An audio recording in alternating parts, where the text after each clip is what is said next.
For me personally, I have a bunch of health metrics that I care a lot about, and I'll sort of check in on them a few times a week. Always on a Monday, I'll check in and just see how they're all doing, see how things are trending.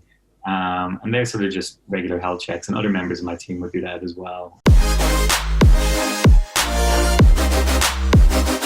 We use a few different tools. We've obviously invested heavily in our data warehouse, and I think most companies, when they get beyond a certain scale, realize the need to do that. I think, you've probably seen it from your time, even at WEBPROFITS, Alex. Like, if you don't have data, it's really hard to do growth and marketing.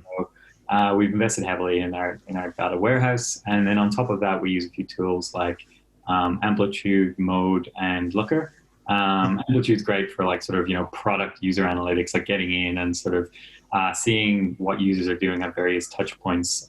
Looker and Mode are sort of better for building out dashboards on top of SQL queries, the metrics that you care about and you want to check in on every day. So they're the main tools we look at. For me personally, I have a bunch of health metrics that I care a lot about, and I'll sort of check in on them a few times a week. Always on a Monday, I'll check in and just see how they're all doing, see how things are trending.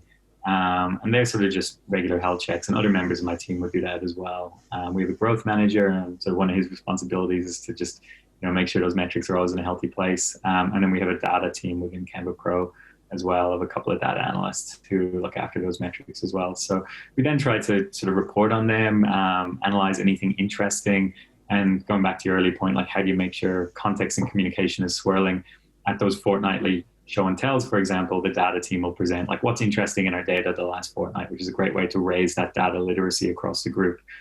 Because one thing you'll find is that in a growth-minded group like ours, not everybody is working on growth. Some of the engineers are just working on the infrastructure. Some are working on product features. They're not necessarily caring about how to grow the product. But data literacy benefits everyone, and the best growth ideas come from a range of contributors, and having everybody sort of literate in data has been something that we've put a strong emphasis on, and has definitely been really valuable for us. And and then I guess on a company-wide basis, we'll have a bunch of company-wide metrics that we care about that are actively sort of monitored and reported on across a certain group of people who care about them, like how we're going on our MAU growth, how we're going on our revenue growth, how's our churn looking, and then some key spotlight areas as well. And they're real time, I'm assuming. Some of it is a few hours delayed based on warehouse run jobs and stuff like that. It's never more than a day behind you.